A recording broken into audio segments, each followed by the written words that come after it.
Today is the vlog for May 17th. I started off saying it was May 17th yesterday. I was a day early. And a couple things. Going back and watching, I actually have realized that the birthday wish I gave my sister on Monday, that video apparently uploaded with no audio. I need to go back and find the video in my folder to see if the video itself has no audio or if I futzed something uploading it.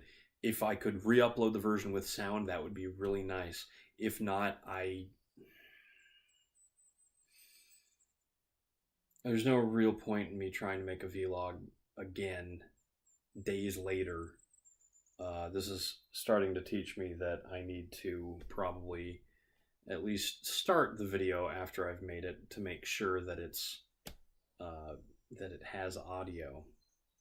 But these are really meant to be sort of fire and forget. I'm supposed to do it, upload it, move on.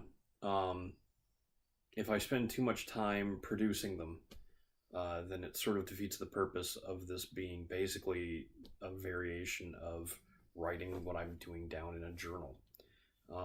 And there have been times when I have considered just having a journal instead, but I like this as a social experiment, as a midlife crisis, as a way of putting myself, in the cloud, which is to say on a server somewhere in Silicon Valley.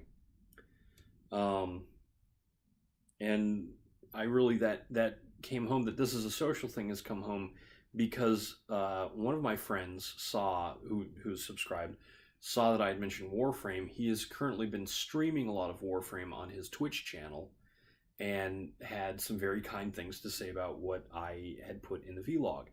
When he mentioned this in Discord to all my other friends, they also jumped in and watched and were very interested to see what I had to say. Which makes it all the more embarrassing that I kept going off on tangents and the whole thing went for 15 minutes or so. So tonight's goal is to try and keep it short and sweet, and I haven't gotten any further in the story in Warframe, but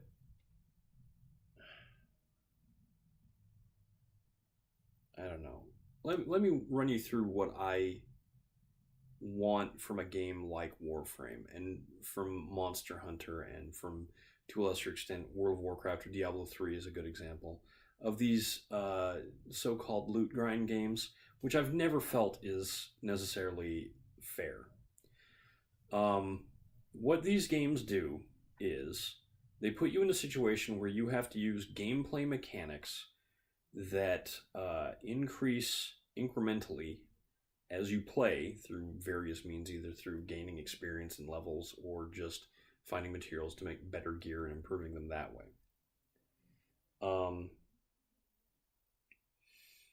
That's how you get better, or rather, that's how you increase your avatar strength in the game.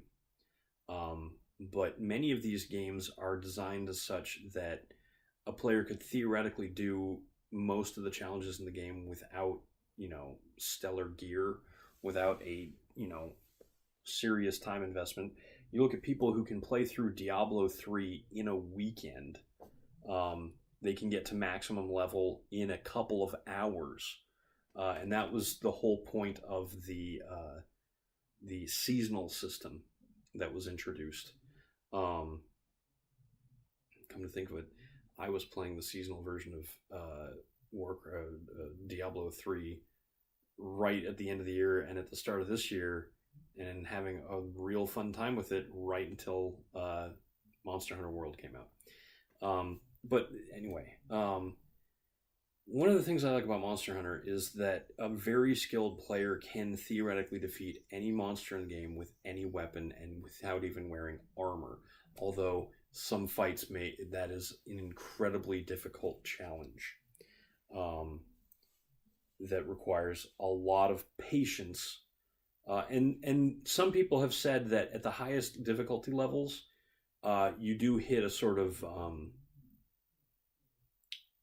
I would say a soft wall, which is a weird term.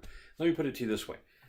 If you take a rusty knife let's say that that's just one of the weakest weapons in Monster Hunter. You take a rusty knife and you're expected to go kill Godzilla with it. You could theoretically kill Godzilla with it given enough time. However, since the longest missions in the game are only 50 minutes, imagine trying to kill Godzilla in 50 minutes with a rusty knife. Even though theoretically you could do it on an infinite timeline, although I think in Godzilla's case you would eventually just like roll over and you'd be done. Anyway, you do not have an infinite timeline in Monster Hunter. You have a very finite amount of time in which to do enough damage to either kill or capture the monster.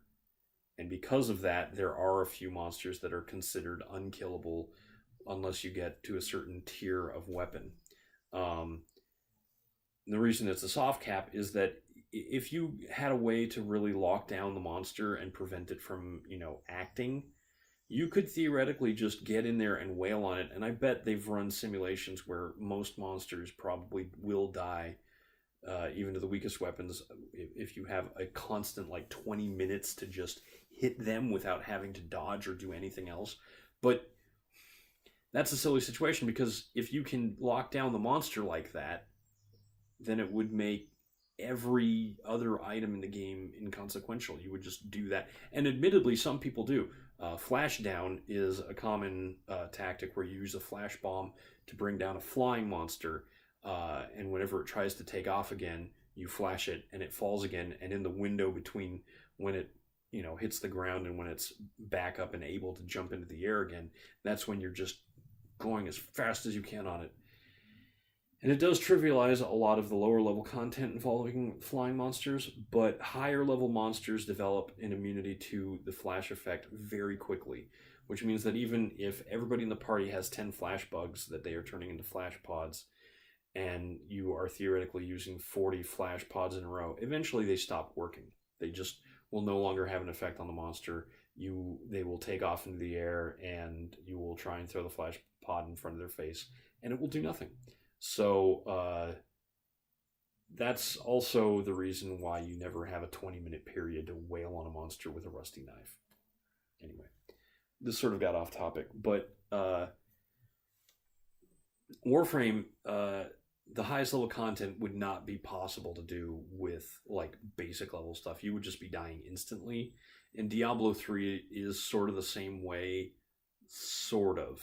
Diablo 3 does this weird thing where the difficulty level scales to the character level.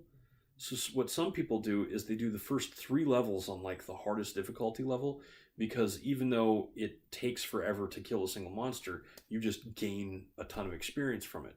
And in fact, some people say the best thing to do is do 1 level at the highest difficulty level, because in that 1 level window, the monsters don't do enough damage. They can still probably kill you in 1 or 2 hits, but they're still susceptible to the same sort of hit stun effects that your attacks are doing. And even though it might take 30 seconds to kill 1 monster, you can gain 10 levels at once, which is probably how these guys get to level max in a couple of hours.